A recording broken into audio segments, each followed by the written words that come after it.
Hi friends, welcome to TechnoJP YouTube channel. இது ஒரு knowledge sharing training session. வாங்க ட்ரெயினிங்குள்ளே போகலாம். இன்னைக்கான டாபிக் நம்ம என்ன பார்க்க போகிறோம்னா NDEல நான் டிஸ்ட்ரக்டிவ் எக்ஸாமினேஷனில் ரேடியோகிராஃபிக் டெஸ்டிங் அதுக்கு யூஸ் பண்ணுற இன்ஸ்ட்ருமெண்ட்ஸ் பற்றி தான் நம்ம பார்க்க போகிறோம். எந்த மாதிரியான இன்ஸ்ட்ருமெண்ட்ஸ்லாம் யூஸ் பண்ணுறாங்க, ரேடியோகிராஃபிக் டெஸ்டிங்னா என்னன்றதை நம்ம டீட்டெயிலாக பார்த்துடலாம். ரேடியோகிராஃபிக் டெஸ்டிங்கில் வந்து எந்த மாதிரியான இன்ஸ்ட்ருமெண்ட்ஸ் இருக்குது அப்படின்னு பார்க்கறதுக்கு முன்னாடி ரேடியோகிராஃபிக் டெஸ்டிங் அப்படின்னா என்னன்ற ஒரு சின்ன டெஃபினேஷன்ஸ் பார்த்துடலாம். நான் டிஸ்ட்ரக்டிவ் எக்ஸாமினேஷனில் ரேடியோகிராஃபிக் டெஸ்டிங் அப்படின்றது ஒரு மெத்தடு. இப்போ ரேடியோகிராஃபிக் டெஸ்டிங் யூஸ் பண்ணி வால்யூமெட்ரிக் எக்ஸாமினேஷன் பண்ணுவாங்க. அதாவது ஒரு ஆப்ஜெக்ட்லேயோ ஒரு காம்பனண்ட்லேயோ உள்ளே இருக்கிற வால்யூமெட்ரிக்கில் இருக்கிற டிஃபெக்ட்ஸ் கண்டுபிடிக்கிறதுக்கு யூஸ் ஆகுது. அதாவது ரேடியேஷன் பாஸ் பண்ணி எக்ஸ்ரே இல்லை காமா ரேஸ் வந்து ஒரு ஆப்ஜெக்டில் காம்பனண்ட்டில் வந்து ரேடியேஷன் பாஸ் பண்ணி பின்னாடி வந்து ஃபில்ம் வச்சு ஒரு இமேஜை வந்து எடுத்து அதில் வந்து டிஃபெக்ட்ஸ் இருக்கா அப்படின்றத நம்ம பார்க்க போகிறோம். எப்படி நம்ம வந்து ஒரு ஹியூமன் பாடியை ஒரு எக்ஸ்ரே எடுத்து நம்ம போனில் எதனா கிராக் இருக்கான்னு செக் பண்ணுற மாதிரி தான் இந்த ஆப்ஜெக்ட்லேயே வந்து ரேடியோகிராஃபிக் டெஸ்டிங் யூஸ் பண்ணி அதில் ஃப்ளாஸு டிஸ்கண்டினியூஸ் இருக்கான்னு செக் பண்ண போகிறாங்க. பொராசிட்டி, கிராக்கு, இன்க்ளூஷன் அந்த மாதிரி. அப்போ இந்த ப்ராசஸ் பண்ணும்போது எந்த மாதிரியான இந்த மாதிரி இன்ஸ்ட்ருமெண்ட்ஸ்லாம் வந்து யூஸ் பண்ணுறாங்கன்ற நம்ம டீட்டெயிலாக அடுத்தடுத்த ஸ்டைலில் வந்து நம்ம பார்த்துடலாம். இப்போ ரேடியோகிராஃபிக் டெஸ்டிங் பண்ணும்போது அந்த ப்ராசஸில் எந்த மாதிரியான இன்ஸ்ட்ருமெண்ட்லாம் யூஸ் பண்ணுறாங்கன்ற நம்ம டீட்டெயிலாக பார்க்கலாம். என்னென்ன டைப் ஆஃப் இன்ஸ்ட்ருமெண்ட்ஸ் பார்த்தோன்னா ஸ்கேல் இல்லைனா ரூலரு, அது வந்து வெர்னியர் கேலிப்பர், அதுக்கப்புறம் பார்த்தீங்கன்னா எஸ்எஃப்டி ஸ்கேலு, டோசியோமீட்டர், அதுக்கப்புறம் சர்வே மீட்டரு, அதே மாதிரி அக்செப்டன்ஸ் க்ரைட்டீரியாஸும் இருக்குது. ASTM E446, E280, E186. So இதை பற்றியான ரேஞ்சு என்ன பர்பஸ்க்காக யூஸ் பண்ணுறாங்க நம்ம அடுத்த ஸ்லைடில் நம்ம பார்க்கலாம். இப்போ ஃபஸ்ட் இன்ஸ்ட்ருமெண்ட் பார்த்தோம்னா ஸ்கேலு இல்லை ரூலர் யூஸ் பண்ணுவாங்க. இது எந்த பர்பஸ்க்கு யூஸ் பண்ணுறாங்கன்னா ஆப்ஜெக்டோடைய வால் திக்னஸ் செக் பண்ணுறதுக்கும் யூஸ் பண்ணுவாங்க. அதே மாதிரி எஸ்எஃப்டி லென்த்து மெஷர் பண்ணி அந்த சோர்ஸை வந்து ஃபிட் பண்ணுறதுக்கும் யூஸ் பண்ணுவாங்க. இன்னொரு பர்பஸ் அப்படின்னு பார்த்தோம்னா ஃபில்மில் செக் பண்ணும்போது ஃபில்மில் இருக்கிற கிராக்கோ இல்லை பின் ஹோலோ ப்ளோ ஹோலோ அதோட டயமீட்டர் இல்லை லென்த்தை செக் பண்ணுறதுக்கும் இந்த ஸ்கேல் வந்து யூஸ் ஆகுது. ISO 375 அப்படின்றது அதோட கேலிப்ரேஷன் ஸ்டாண்டர்டு. இதோட ரேஞ்சு பார்த்தோன்னா 0 to 6 inch யூஸ் பண்ணுவாங்க, 12 inch யூஸ் பண்ணிப்பாங்க, இல்லை வந்து 1 meter ஸ்கேலோ வந்து ஸ்டீல் ரூல் வந்து யூஸ் பண்ணுவாங்க. அடுத்த இன்ஸ்ட்ருமெண்ட் பார்க்க போகிறது வந்து வெர்னியர் கேலிப்பர். ISO 13385 இதோட கேலிப்ரேஷன் ஸ்டாண்டர்டு. இதோடைய ஃப்ரீக்வன்சி பார்த்தோன்னா 1 year. இதோட ரேஞ்ச் வந்து 0 to 6 inch இருக்குது, 12 inch இருக்குது. அதே மாதிரி வேணுன்ற 1 meter அந்த மாதிரி என்ன ரேஞ்ச் வேணுமோ நம்ம எடுத்துக்கலாம். பட் இது வந்து ஜஸ்ட் வந்து வால் திக்னஸ் பார்க்குறதுக்கு மட்டும் தான் யூஸ் பண்ணிப்பாங்க. ஆப்ஜெக்டில் இருக்கிற வால் திக்னஸ் இல்லை ஃபில்மில் இருக்கிற டயமீட்டர் செக் பண்ணணும் அப்படின்னா வந்து இந்த 6 inch வெர்னியர் வந்து யூஸ் பண்ணிப்பாங்க, டிஜிட்டல் வெல்னியர். இதுக்கு தான் வந்து இந்த ரேடியோகிராஃபிக் டெஸ்டிங் ப்ராசஸில் வந்து இந்த இன்ஸ்ட்ருமெண்ட் வந்து யூஸ் ஆகுது. முக்கியமான இன்ஸ்ட்ருமெண்ட்டு ரேடியோகிராஃபிக் டெஸ்டிங் வந்து பார்க்கும்போது ப்ராசஸ் ஒரு பர்சன் வந்து ரேடியோகிராஃபிக் டெஸ்டிங்கில் உள்ளே இருக்கும்போது இப்போ ரேடியேஷன் சோர்ஸு அதெல்லாம் வந்து செக் பண்ணும்போது அவர்கிட்ட வந்து இந்த டோசிமீட்டர் அப்படின்ற ஒரு இன்ஸ்ட்ருமெண்ட் இருக்கும். அதாவது இண்டிவிஜுவலாக ஒவ்வொரு பர்சனுக்கும் இந்த இன்ஸ்ட்ருமெண்ட் வந்து அவங்க ப்ரொவைட் பண்ணுவாங்க. இதோட கேலிப்ரேஷன் ஸ்டாண்டர்ட் வந்து ISO 4037. இதோட ரேஞ்சு பார்த்தோன்னா 0.1 99.99 மில்லி ராஞ்சன்ட்டு பர் ஹவர். இதில் வந்து சிவியர் அப்படின்னு சொல்லிட்டு நிறைய டைப்ஸ் இருக்குது. இதோட டைப் ரேடியேஷன் டைப் வந்து கிகர் மில்லர் அப்படின்னு சொல்லிட்டு ஒரு இன்ஸ்ட்ருமெண்ட் பிரின்சிபல் ஒர்க் ஆகுது.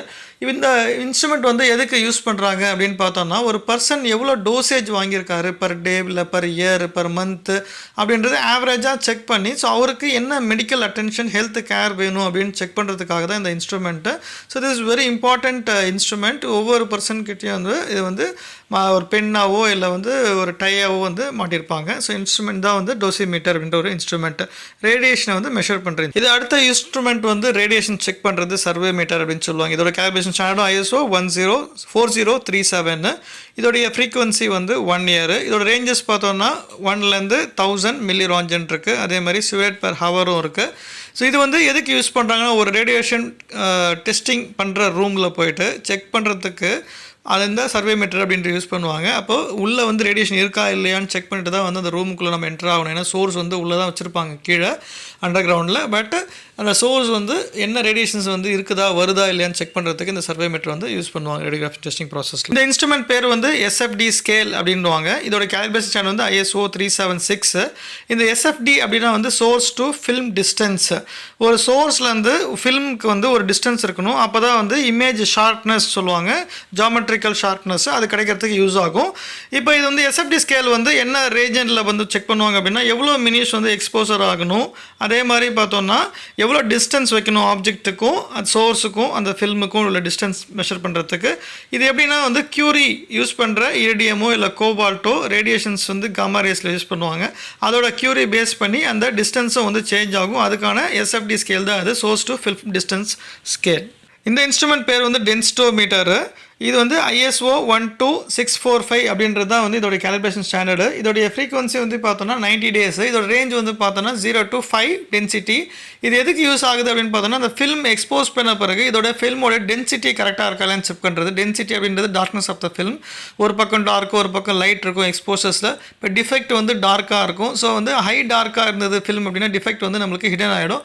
அதுக்காக தான் அந்த டென்சிட்டி வந்து செக் பண்ணுறதுக்காக தான் இந்த டென்ஸ்டோமீட்டர் அப்படின்றது instrument radiographic testing film interpretation பண்ணும்போது யூஸ் பண்ணுற இன்ஸ்ட்ருமெண்ட். இந்த இன்ஸ்ட்ருமெண்ட் இல்லை எக்யூப்மெண்ட் வந்து ஃபில்ம் ரீட் பண்ணுறதுக்கான ஃபில்ம் ரீடர். இது ISO 5580 அப்படின்றது ஒரு கேலிப்ரேஷன் ஸ்டாண்டர்டு. இதோட ரேஞ்ச் வந்து பார்த்தீங்கன்னா 0 to 4 டென்சிட்டி வரைக்கும் நம்ம பார்க்கலாம், 5 டென்சிட்டி வரைக்கும் பார்க்கலாம். பிட்வீன் தி அந்த high density high light intensity check பண்ணுறது. இந்த பர்பஸ் எதுக்குன்னா வந்து ஃபில்மை நம்ம ரீட் பண்ணுறதுக்கு இன்டர்பிரேட் பண்ணுறதுக்கு அந்த டிஃபெக்ட்ஸு டிஸ்கண்டினியூஸ் வந்து செக் பண்ணுறதுக்காக இந்த ஃபிலிம் ரீடர் வந்து யூஸ் பண்ணுறாங்க. ஸோ நான் ஸ்டாண்டர்ட் பார்த்தோன்னா ASTM E446. இது எதுக்கு யூஸ் பண்ணுறாங்க அப்படின்னு பார்த்தோன்னா இது வந்து acceptance criteria of the film check பண்ணுறதுக்காக. ஏற்கனவே வந்து ஒரு டிஃபெக்ட்ஸு பொராசிட்டி இல்லை கிராக்கு இல்லை inclusion level 1 level 2 level 3 level 4 அந்த மாதிரி வந்து செப்பரேட் பண்ணி அதில் வந்து என்ன பண்ணுவோம்னா ஒரு ஃபிலிமில் அந்த டிஃபெக்ட்ஸ் இருக்கும். ஸோ இதை பேஸ் பண்ணி தான் நம்ம ஃபில்ம் இன்டர்பிரேட் பண்ணும்போது அதில் இருக்கிற ஃபில்ம் ப்ராப்ளமையும் டிஸ்கன்டினியூஸ் ப்ராப்ளமையும் இந்த டிஸ்கன்டினியூஸ் ப்ராப்ளம் செக் பண்ணி தான் அந்த லெவல் 1 லெவல் 2 நம்ம வந்து டிசைன் பண்ண போகிறோம். ஸோ இதில் வந்து ABC அதாவது லெவல் ABCனா வந்து ஏனா கேஸ்வல், Bனா இன்க்ளூஷன், Cனா வந்து ஷ்ரிங்கேஜ் அந்த மாதிரி நம்ம வந்து செக் பண்ணுறதுக்காக தான் இந்த வந்து ஃபில்ம் ரீடர் அப்படின்னு கொடுத்துருக்காங்க.